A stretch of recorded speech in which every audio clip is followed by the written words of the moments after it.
ചെമ്പനീർ പൂവ് സീരിയലിന്റെ latest episode review ആണ് പറയുന്നത്. അങ്ങനെ ശരത്തിനെയും കൂട്ടി രേവതി സച്ചിയും നേരെ മഹേഷിന്റെ വീട്ടിലേക്ക് വരികയാണ്. ഒരു കാരണവശാലും ശരത്തിനെ പോലീസ് പൊക്കാൻ പാടില്ല. കുറച്ചു ദിവസം അവൻ എങ്ങോട്ടെങ്കിലും മാറി നിൽക്കട്ടെ, പ്രശ്നങ്ങളൊക്കെ ഒന്ന് തണുക്കുന്നത് വരെ. കാരണം ചന്ദ്രമതി അമ്മ പരാതി കൊടുത്തു കഴിഞ്ഞാൽ കളി മാറും. പോലീസ് പൊക്കിയാൽ പിന്നെ പറയേം വേണ്ടല്ലോ. അതിന്റെ കൂടെ വീട്ടിൽ നിന്ന് കഴിഞ്ഞാൽ അവന്റെ ടെൻഷൻ കൂടുകയുള്ളൂ. മഹേഷിന്റെ വീട്ടിലെത്തിയപ്പോൾ രേവതി ചോദിക്കുന്നുണ്ട്, എന്താ സച്ചിയേട്ടാ ഇവിടെ? സച്ചി പറഞ്ഞു, നമുക്ക് ശരത്തിനെ തൽക്കാലം ഇവിടെ നിർത്താം. വണ്ടിയിൽ നിന്നിറങ്ങിയ ശരത്തിനോട് സച്ചി കാര്യം പറഞ്ഞു, നീ കുറച്ചു ദിവസം ഇവിടെ നിന്നാ മതി, മഹേഷിന്റെ കൂടെ നിന്നാ മതി. അന്നേരം മഹേഷും ഭാര്യയും അങ്ങോട്ടേക്ക് ഇറങ്ങി വന്നു. സച്ചിയെ കണ്ടപ്പോൾ മഹേഷിന് ഭയങ്കര സന്തോഷമായിരുന്നു. സച്ചി കാര്യങ്ങളൊക്കെ മഹേഷിനോട് വിശദീകരിച്ചു. എല്ലാം കേട്ട് കഴിഞ്ഞപ്പോൾ മഹേഷ് പറയുന്നുണ്ട്, എടാ സച്ചി, ഇത്രയും കാലം നീ ആ വീഡിയോ ഡിലീറ്റ് ചെയ്യാതെ ഒളിപ്പിച്ചു വെച്ചതല്ലേ? അന്ന് നീ അത് കളയാൻ നോക്കിയപ്പോൾ ഞാനല്ലേ വേണ്ടാന്ന് പറഞ്ഞത്? സച്ചി പറഞ്ഞു, അതൊക്കെ പോട്ടടാ, ഇപ്പൊ നമ്മൾ അതിനെക്കുറിച്ച് പറഞ്ഞിട്ടൊന്നും കാര്യമില്ല. ഇവനെ എങ്ങനെയെങ്കിലും സേഫ് ആക്കണം, അതാണിപ്പോൾ എൻ്റെ ഏറ്റവും വലിയ ലക്ഷ്യം. മഹേഷിനോട് സച്ചി ഒരു ഉപകാരം ചോദിക്കുന്നുണ്ട്. കുറച്ചു ദിവസം ഇവൻ എവിടെ നിർത്തിക്കൂടെ എന്ന്. നിനക്ക് വല്ല ബുദ്ധിമുട്ടുണ്ടോ എന്ന് ചോദിക്കുന്ന സമയത്തിനെ മഹേഷ് ചിരിച്ചുകൊണ്ട് പറയുന്നുണ്ട്, എന്താണ് നീ പറയുന്നത്? നീ എന്നെ എത്ര വട്ടം സഹായിച്ചിട്ടുള്ളവനാ. നിന്റെ അനിയൻ എന്ന് പറഞ്ഞാൽ എനിക്ക് എൻ്റെ അനിയൻ കൂടിയല്ലേ. ഇവൻ ഇവിടെ ഫുള്ള് സേഫായിരിക്കും, ഒരു പോലീസും ഇങ്ങോട്ടേക്ക് വരില്ല. സച്ചിക്കത് കേട്ടപ്പോൾ ഭയങ്കര ആശ്വാസമായി. ഒത്തിരി നന്ദിയുണ്ട് മഹേഷേ. ഈ ഒരു സാഹചര്യം എങ്ങനെയെങ്കിലും ഒന്ന് കടന്നുപോയാൽ മതിയായിരുന്നു. രേവതി മഹേഷിന്റെ ഭാര്യയോട് ചോദിക്കുന്നുണ്ട്, നിങ്ങൾക്ക് വല്ല ബുദ്ധിമുട്ടുണ്ടോ എന്ന്. അവൾ പറഞ്ഞു, എന്ത് ബുദ്ധിമുട്ട് രേവതി? സച്ചേട്ടനെ ഞാൻ എൻ്റെ സ്വന്തം ചേട്ടനായിട്ടാ കാണുന്നത്. സച്ചേട്ടനൊരു ബുദ്ധിമുട്ട് വന്നാൽ ഞങ്ങൾക്കല്ലേ സഹായിക്കാൻ പറ്റൂ. അത് കേട്ടപ്പോൾ രേവതിക്കും സന്തോഷമായി. സച്ചി ശരത്തിന്റെ അടുത്ത് ചെന്നുകൊണ്ട് തന്നെ അവന്റെ ഫോൺ വാങ്ങി സ്വിച്ച് ഓഫ് ചെയ്തു. ഈ ഫോൺ നീ തൽക്കാലം ഉപയോഗിക്കേണ്ട, ആരെയും വിളിക്കുകയും വേണ്ട. എന്തെങ്കിലും ഉണ്ടെങ്കിൽ തന്നെ മഹേഷിന്റെ ഫോണിൽ നിന്ന് വിളിച്ചോളാം. നിനക്കിവിടെ ഒരു കുറവും ഉണ്ടാവില്ല എന്ന് പറയുന്ന സമയത്തിന് ശരത് അതിന് സമ്മതിച്ചു. രേവതി അവനെ ആശ്വസിപ്പിച്ചു, പേടിക്കണ്ടടാ മോനെ, ഒരു പ്രശ്നവും ഉണ്ടാവില്ല. നിന്നെ ഞങ്ങൾ രക്ഷിക്കും. ശരത്ത് വീണ്ടും ആത്മഹത്യക്ക് ശ്രമിക്കുമോ എന്നൊരു പേടി രേവതിയുടെ ഉള്ളിലുണ്ടായിരുന്നു. സച്ചിയും രേവതിയും ഇറങ്ങാൻ നേരം മഹേഷ് കൂടെ വന്നു. സച്ചി മഹേഷിനോട് രഹസ്യമായി പറഞ്ഞു, എടാ, ഇവനിടക്ക് ആത്മഹത്യക്ക് ശ്രമിക്കുന്നുണ്ട്, അതുകൊണ്ടാണ് ഞാൻ അവിടെ നിന്നും മാറ്റിയത്. ഇനി പോലീസൊക്കെ വന്നു കഴിഞ്ഞാൽ അവൻ എന്ത് ചെയ്യണമെന്ന് പോലും പറയാൻ പറ്റില്ല. മഹേഷ് സച്ചിയുടെ തോളിൽ തട്ടിക്കൊണ്ട് പറഞ്ഞു, നീ ധൈര്യമായിട്ട് പോയിക്കോടാ, ഞാൻ ഇവിടെ നോക്കിക്കോളാം. തിരിച്ചു പോരുമ്പോൾ രേവതിക്ക് നല്ല ടെൻഷനുണ്ട്. സച്ചിയേട്ടാ, എനിക്ക് പേടിയാവുന്നു. പിന്നെ സച്ചിയേട്ടൻ എന്തിനാ ആ വീഡിയോ കളയാതിരുന്നത്? സച്ചി പറയുന്നത്, അതിനെക്കുറിച്ച് ഇപ്പം മിണ്ടാതിരിക്കുന്നതാ രേവതി നല്ലത്. അന്നത് ഡിലീറ്റ് ചെയ്യാൻ നോക്കിയതാണ്, പക്ഷേ മഹേഷാണ് പറഞ്ഞത് നാളൊരു തെളിവിനായിട്ട് അത് വേണമെന്ന്. പിന്നെ ഇവനെ ഒന്ന് നേർവഴിക്ക് നടത്താനും ഇത് ഉപകരിക്കുമെന്ന് ഞാൻ കരുതി. ഇവന്റെ സ്വഭാവം അറിയാലോ, അന്ന് ആന്റണിയുടെ കൂടെ ചേർന്ന് എന്തൊക്കെയാ ഇവൻ കാട്ടിക്കൂട്ടിയത്. പക്ഷേ എന്റെ ഫോണ് കാണാതെ പോയതിന്റെ പിറ്റേന്ന് തന്നെ ഈ ഒരു വീഡിയോ എങ്ങനെ ലീക്കായി എന്ന് എനിക്ക് പിടികിട്ടുന്നില്ല. രേവതി പറയുന്നത്, അതാണ് എനിക്കും മനസ്സിലാവാത്തത് സച്ചിയേട്ടാ. ഒരു പക്ഷേ ആന്റണി ആയിരിക്കുമോ? സച്ചി പറയുന്നത്, ഏയ്, അവനായിരിക്കില്ല. ഇതിന്റെ പിന്നിൽ നമ്മൾ നശിച്ചു കാണാൻ ആഗ്രഹിക്കുന്ന വേറെ ആരോ ഉണ്ട്. രേവതി സമാധാനിപ്പിച്ചുകൊണ്ട് പറയുന്നത്, സാരമില്ല സച്ചിയേട്ടാ, വിഷമിക്കണ്ട. അങ്ങനെ അവൾ പേഴ്സിൽ നിന്നും ഒരു ഫോൺ എടുത്ത് സച്ചിക്ക് കൊടുത്തു. സച്ചി അത്ഭുതപ്പെട്ടു. ഇതെന്താ? രേവതി പറയുന്നുണ്ട്, സച്ചിയേട്ടന് വേണ്ടിയിട്ട് ഞാൻ വാങ്ങിച്ച പുതിയ ഫോണാണ് എന്ന്. ശരത്തിന്റെ കൂടെ പോയിട്ട് ഞാൻ വാങ്ങിയതായിരുന്നു. പക്ഷേ ഈ പ്രശ്നങ്ങളൊക്കെ കാരണം തരാൻ പറ്റിയില്ല. വലിയ വിലയൊന്നുമില്ലെങ്കിലും എന്റെ വക എന്ന് പറഞ്ഞു കൊടുക്കും. സച്ചി ചിരിച്ചു. വിലയിലൊന്നും കാര്യമില്ല രേവതി, നിന്റെ സ്നേഹമുണ്ടല്ലോ, അത് മതി എനിക്ക്. എന്നാലും വീട്ടിലെത്തിയ അമ്മ ഇനി എന്തു പറയണമെന്ന പേടിയായിരുന്നു സച്ചിക്കുണ്ടായിരുന്നത്. അമ്മ പരാതി കൊടുത്ത ശരത്തിന്റെ കാര്യം തീർന്നു. രേവതി പറയുന്നുണ്ട്, അമ്മയുടെ മുഖത്ത് നോക്കുന്നതിനേക്കാൾ പേടി അച്ഛനെ നോക്കാനാണ്. അച്ഛൻ ഇത് സഹിക്കാൻ പറ്റില്ലായിരിക്കും. സച്ചി പറയുന്നുണ്ട്, അച്ഛൻ അങ്ങനെയൊന്നും ദേഷ്യപ്പെടില്ലെന്ന് നിനക്കറിയാലോ. നീ വെറുതെ ടെൻഷൻ അടിക്കൊന്നും വേണ്ട. രേവതിയുടെ സങ്കടം അപ്പോഴും മാറിയില്ല. എൻ്റെ അനിയൻ ഇങ്ങനൊരു പണി കാണിച്ചപ്പോൾ ഞാനും എൻ്റെ കുടുംബത്തിന്റെ ഭാഗമല്ലേ. നാട്ടുകാർ എന്നെയും കുറ്റപ്പെടുത്തില്ലേ? സച്ചിയോളെ ആശ്വസിപ്പിച്ചു. അതുകൊണ്ടാണ് ഞാൻ ഇത്രയും കാലം ആ വീഡിയോ ഒളിപ്പിച്ചു വെച്ചത്, നിനക്കൊരു വിഷമം ഉണ്ടാവരുത് എന്ന് കരുതിയിട്ട്. അന്ന് സത്യം തുറന്നു പറയാതിരുന്നതും അതുകൊണ്ടാണ്. അങ്ങനെ വീട്ടിലേക്ക് എത്തിയപ്പോൾ ചന്ദ്രമതി അമ്മ കട്ടിൽ തന്നെ ഇരിക്കുന്നുണ്ടായിരുന്നു. സച്ചിയും രേവതിയും അകത്തേക്ക് കയറാൻ നോക്കിയപ്പോൾ അവരെ അമ്മ തടഞ്ഞു. നീ എന്തിനാടാ ഇവളെയും കൂട്ടിയിട്ട് ഇങ്ങോട്ടേക്ക് വന്നത്? സച്ചി പറഞ്ഞിട്ട്, അമ്മേ, ഇവൾ എൻ്റെ ഭാര്യയല്ലേ. ഇവൾ എൻ്റെ കൂടെ അല്ലാതെ പിന്നെ അവൾ എവിടെ പോവും? അമ്മ പറയുന്നുണ്ട്, അവളെ ഞാൻ ഇങ്ങോട്ടേക്ക് കയറ്റില്ല. അന്നേരം ശ്രുതിയും അങ്ങോട്ടേക്ക് വന്നു. എടാ, ഇവളുടെ അനിയൻ കാരണം ഞങ്ങൾ ആകെ നാണം കെട്ടിയിരിക്കുകയാണ്.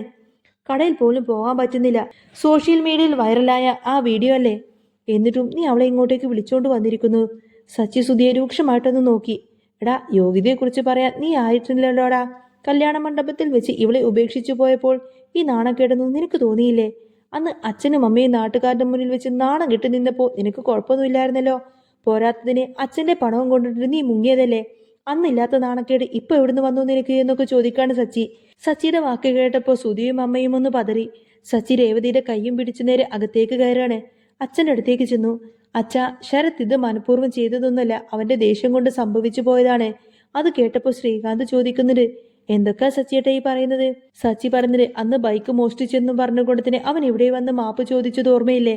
അന്ന് അമ്മ അവനെ മോഷ്ടാവാക്കി അടിച്ച് ഇവിടെ നിന്നും ഇറക്കി വിട്ടു. അതിന്റെ വിഷമം കൊണ്ടും ദേഷ്യം കൊണ്ടുമാണ് അവൻ അന്ന് അങ്ങനെ ചെയ്തത്. സുധി പറയുന്നുണ്ട്, എന്തൊക്കെ തന്നെയാണെങ്കിലും ഇതങ്ങ് അംഗീകരിക്കാനൊന്നും പറ്റില്ല എന്ന് പറയും. അന്നേരം സച്ചി പറയുന്നുണ്ട്, ശ്രുതി ചേച്ചി, അന്ന് നിങ്ങൾ ഇവന്റെ കർണത്തടിച്ചത് എനിക്ക് നല്ല ഓർമ്മയുണ്ട്. ഇപ്പൊ ന്യായം പറയാൻ ആരും വരണ്ട. രവീന്ദ്രൻ പറയുന്നുണ്ട്, സച്ചി, കാര്യം എന്തു തന്നെയാണെങ്കിലും ഇതിനുള്ള മറുപടി ഇതൊന്നുമല്ലായിരുന്നു. ഇത് ന്യായീകരിക്കാനൊന്നും എനിക്ക് കഴിയില്ല എന്ന് പറയും. അന്നേരം ശ്രുതി പറയുന്നുണ്ട്, അമ്മയെ ഇവൻ തള്ളിയിട്ടപ്പോൾ എന്തെങ്കിലും പറ്റിയിരുന്നെങ്കിലോ? സച്ചി ചിരിച്ചുകൊണ്ട് പറയുന്നുണ്ട്, ഹോ, അമ്മയോട് ഇത്രയും അധികം സ്നേഹമുള്ളൊരു പുത്രൻ അച്ഛന്റെ പണം അടിച്ചു മാറ്റിയപ്പോൾ ഈ സ്നേഹമൊന്നും ഇതുവരെ കണ്ടില്ലല്ലോ. ശ്രുതി തിരിച്ചു കൊടുക്കണമെന്ന് പറഞ്ഞപ്പോൾ തന്നെ സച്ചി അത് കളിയാക്കി വിട്ടു. രവീന്ദ്രൻ വീണ്ടും പറയുന്നുണ്ട്, മോഷണം ന്യായീകരിക്കാനൊന്നും പറ്റില്ല സച്ചി.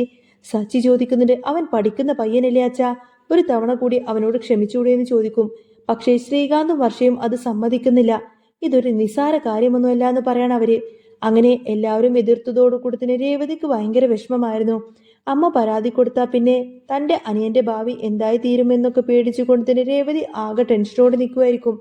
പക്ഷേ എന്തു തന്നെ വന്നാലും ശരത്തിനെ രക്ഷിക്കുമെന്ന് സച്ചി മനസ്സിൽ ഉറപ്പിച്ചു കഴിഞ്ഞിരുന്നു.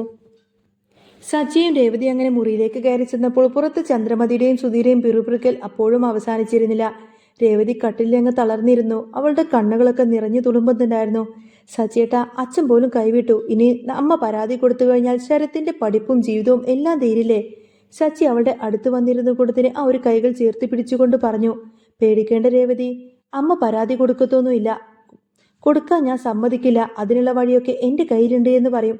സച്ചിയുടെ വാക്കുകളിലെ ആത്മവിശ്വാസം രേവതിക്ക് ചെറിയൊരു ആശ്വാസം നൽകി. അതേസമയം മഹേഷിന്റെ വീട്ടിൽ ശരത്ത് വലിയൊരു മാനസിക സംഘർഷത്തിലായിരുന്നു. താൻ ചെയ്ത തെറ്റ് സോഷ്യൽ മീഡിയയിൽ പടർന്നതും തന്റെ കുടുംബം നാണം കെട്ടതും അവനെ വല്ലാതെ അലട്ടി. മഹേഷ് അവന് ഭക്ഷണം കൊണ്ടുവന്നു കൊടുത്തു.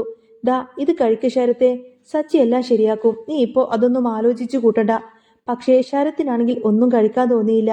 അവൻ ജനലിലൂടെ പുറത്തെ ഇറിറ്റത്തേക്ക് നോക്കിയിരുന്നു. തന്റെ ഒരു നിമിഷത്തെ ദേഷ്യം ഇത്രയും വലിയൊരു കെണിയാവുമെന്ന് അവൻ സ്വപ്നത്തിൽ പോലും കരുതിയിരുന്നില്ല.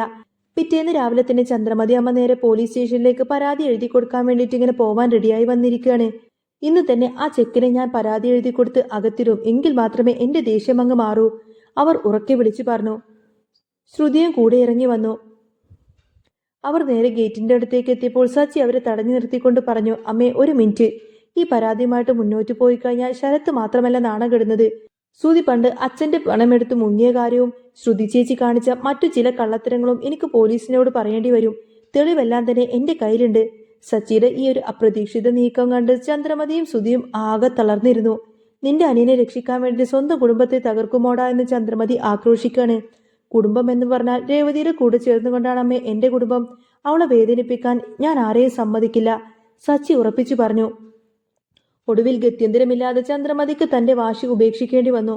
അവർ ദേഷ്യത്തോടു കൂടെ തന്നെ അകത്തേക്ക് അങ്ങ് കയറിപ്പോവാണ്. രേവതി ജനലിലൂടെ ഇതെല്ലാം തന്നെ കണ്ടു നിൽക്കുന്നുണ്ടായിരുന്നു. അവളുടെ കണ്ണുകളിൽ നിന്ന് ഇത്തവണ വീണത് നന്ദിയുടെയും സ്നേഹത്തിന്റെയും കണ്ണീരായിരുന്നു. അങ്ങനെ കുറച്ചു ദിവസങ്ങൾക്ക് ശേഷം സച്ചി ശരത്തിനെ വീട്ടിലേക്ക് തിരികെ കൊണ്ടുവന്നു.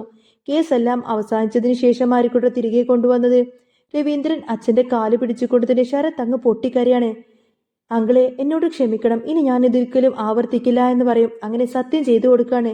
എല്ലാവരുടെയും മനസ്സിലെ കറ പതുക്കെ അങ്ങ് മാഞ്ഞു തുടങ്ങി. സച്ചിയുടെയും രേവതിയുടെയും സ്നേഹത്തിന് മുന്നിൽ ആ വീടിന്റെ ഐക്യം വീണ്ടും തിരികെ വന്നു. ശരത്തിനെ ഒരു പുതിയ മനുഷ്യനായി മാറ്റിയെടുക്കാൻ തന്നെ സച്ചി തീരുമാനിച്ചിരുന്നു. ആ സന്തോഷം വാർത്തയായിരിക്കട്ടോ ഇനി ഉടനീളം വരാൻ പോകുന്നത്. അപ്പോൾ നിങ്ങൾക്ക് ഈ ഒരു ചാനൽ ഇഷ്ടമാവുകയാണെങ്കിൽ സബ്സ്ക്രൈബ് ചെയ്യാനും സപ്പോർട്ട് ചെയ്യാനും മറക്കല്ലേ. നെക്സ്റ്റ് വീഡിയോ ആയിട്ട് ഉടനെ വരാം. ബൈ.